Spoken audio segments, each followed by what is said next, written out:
Hi friends, അപ്പോൾ ഇതാ ഇന്ന് നമ്മൾ ഫുൾ ഫാമിലി ആയിട്ടൊരു ട്രിപ്പ് പോവാണ് കേട്ടോ. ട്രിപ്പൊന്നൊന്നും പറയാൻ പറ്റത്തില്ല, ജസ്റ്റ് ബീച്ച് വരെ ഒന്ന് പോന്നു. അപ്പം നമ്മൾ പെട്ടെന്ന് എടുത്തൊരു തീരുമാനമായിരുന്നു കേട്ടോ. വൈകുന്നേരം എല്ലാവരും കൂടെ ഫ്രീ ആയിട്ടിരുന്നപ്പം ആലോചിച്ച് എങ്ങോട്ടെങ്കിലും ഒന്ന് പുറത്ത് പോകാമല്ലോ എന്ന്. അപ്പം ഞങ്ങളുടെ സജഷനായിരുന്നു ഇതേപോലെ അഴിക്കൽ വരെ നമുക്കൊന്ന് പോവാം. പിന്നെ വെള്ളമൊക്കെ കയറി കിടക്കുവാന്ന് അമ്മയൊക്കെ പറഞ്ഞു. എന്നാലും ഞാൻ പറഞ്ഞു കുഴപ്പമില്ല, നമുക്ക് ജസ്റ്റ് ഒന്ന് പോയി കുറച്ച് നേരം അവിടെ ഇരുന്നിട്ട് വരാം എന്നൊക്കെ പറഞ്ഞ് ഞങ്ങൾ ഇറങ്ങിയതാണ് കേട്ടോ. നമ്മളിവിടെ എത്തിയപ്പോഴത്തേക്ക് ഒരുപാട് വൈകിയിരുന്നു കേട്ടോ. ഒരുപാട് വൈകിയെന്ന് വെച്ചാൽ നല്ല സന്ധ്യ ആയിട്ടുണ്ടായിരുന്നു.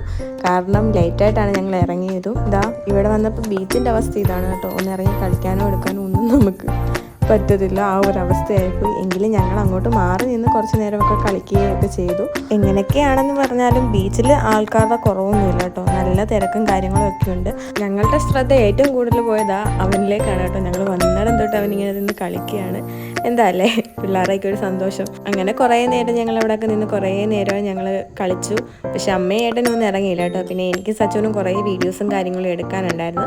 ഞങ്ങളതങ്ങ് മുതലാക്കി കേട്ടോ. അപ്പോൾ ഏട്ടനും ഉണ്ടായതുകൊണ്ട് കുഴപ്പമില്ലായിരുന്നു. ഞങ്ങൾ കുറേ വീഡിയോസും കാര്യങ്ങളും ഒക്കെ എടുത്തു. സത്യം പറഞ്ഞാൽ ബീച്ചിൽ പോയാലൊന്നും സമയം പോകുന്നതേ അറിയത്തില്ല. അത് തന്നെയായിരുന്നു ഞങ്ങളുടെ അവസ്ഥയും. ഞങ്ങളത് ഇറങ്ങിയപ്പോൾ ഒരുപാട് ലേറ്റായി കേട്ടോ. ഏകദേശം ഒരു 9 മണിയെങ്കിലും ആയിക്കാണ് ഞങ്ങൾ ഇറങ്ങിയപ്പോൾ. അങ്ങനെ ഞങ്ങൾ അവിടെ നിന്ന് ഇറങ്ങിയിട്ടുണ്ട്. പിന്നെ ഒരു കാര്യം പറയാൻ വിട്ടുപോയത്, ഞങ്ങൾ കുറച്ച് ദിവസം മുമ്പെടുത്ത വീഡിയോ ആണ് കേട്ടോ. ഇപ്പം എല്ലാവരും ബീച്ചിൽ പോകുന്നത് ശ്രദ്ധിക്കണം. കാരണം ഇപ്പോഴത്തെ അവസ്ഥ നിങ്ങൾക്ക് തന്നെ അറിയാമല്ലോ. അപ്പോൾ അത്രയേ ഉള്ളൂ. അടുത്ത വീഡിയോ ആയിട്ട് കാണാം. ടാറ്റാ.